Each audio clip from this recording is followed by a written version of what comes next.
Well, hello there. My name's Evan Figueracion. And I'm Zach Keto. And today we'll be discussing World War II.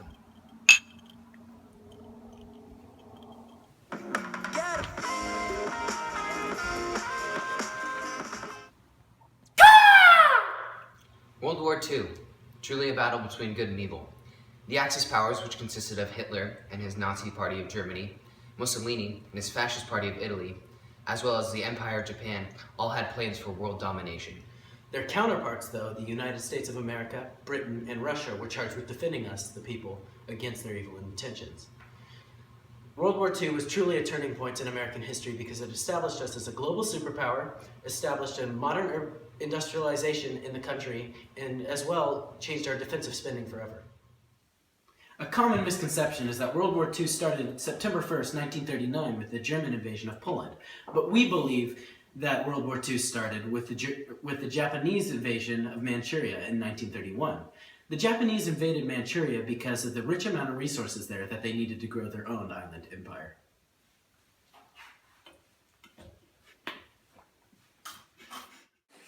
Illegally and by force, the Japanese invaded China and killed many of its soldiers and citizens. Here we see how America started as an isolationist nation before the war, where it took no action against the Japanese and their violent pursuits. From 1918 to early 1930s, Germany was facing an impending war debt due to their consequences in World War I. However, this was overruled when the Nazi Party came into power and Hitler became the Chancellor of Germany. With this new power, Hitler illegally invaded bordering countries and expanded the Germanic state by uniting its peoples.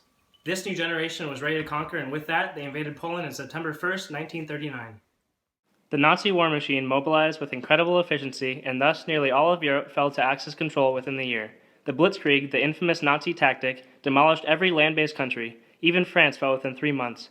The fight progressed to across the Channel, where the Battle of Britain, as it was called, took place. This was a fight between the Nazi Luftwaffe and the British Air Force, where nearly 3 years, Britain was constantly bombed by the Nazis. All of Europe would have fallen if it weren't for the strength and determination of Britain. America's isolationist position began to change as FDR suddenly called for the American people to make a push for the Lend-Lease Act. This would allow Americans to assist the European allies with whatever supplies they needed to defeat the Nazis. Not only did this introduce a steady production system, but it would also bring us closer to freeing the people from the Great Depression.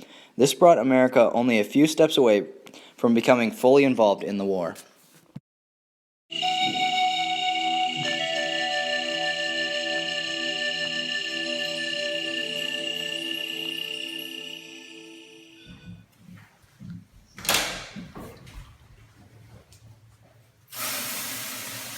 Oh, hey, didn't see you there.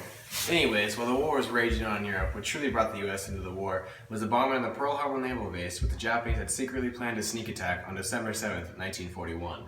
In the following days, the Japanese also took over many islands out of the Pacific theater.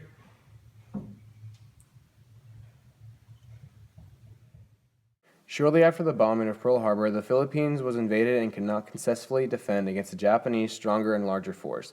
The American and Philippine soldiers were taken as prisoners of war and had to endure brutal wartime conditions. The tides turned and the Americans were able to push farther into the Pacific and achieve victory at the Battle of the Midway. The distrust of Japanese became so great in the States that many Japanese American citizens were rounded up and taken to internment camps within the country, a great dishonor that America has to live with today. It was clear that the war was going to be won by the Allies, but the fight was not yet over. On November 28, 1943, FDR, Joseph Stalin, and Winston Churchill met for the first time in Tehran. These talks were to discuss what the post-war world would look like and how reconstruction of the world would unfold. And that's why they're called the Big Three.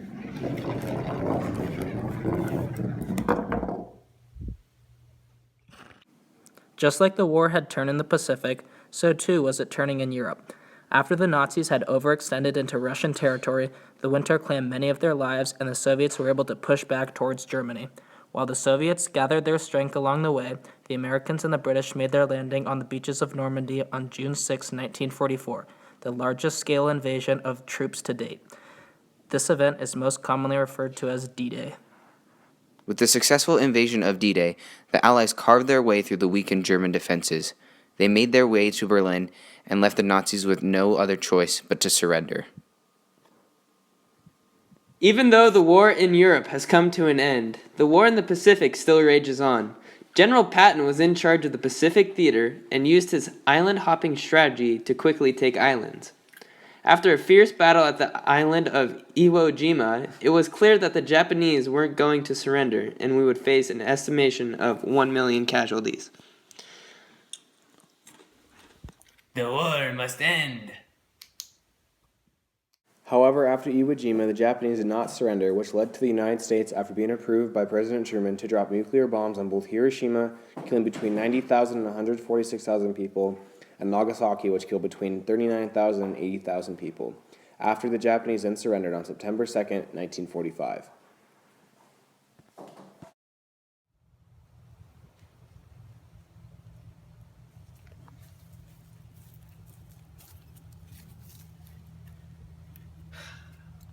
World War II was undeniably one of the greatest turning points in American history. First of all, it pulled us completely out of the Great Depression. How it did this? It's jump-started the manufacturing in the country by the demand of weapons and arms throughout the world. We became the arsenal of democracy, as FDR called it. The second thing is it undeniably set us as the superpower of the world, which, by mistake, caused the Cold War throughout the rest of the 90s. The war brought about many benefits for the United States. First, the war brought the U.S. out of the Depression and forever transformed the economy to become driven by military spending.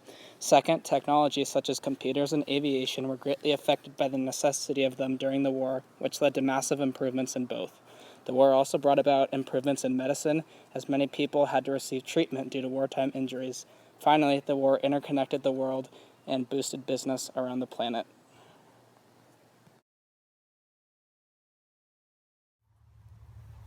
Thanks for watching, and thank you for your time.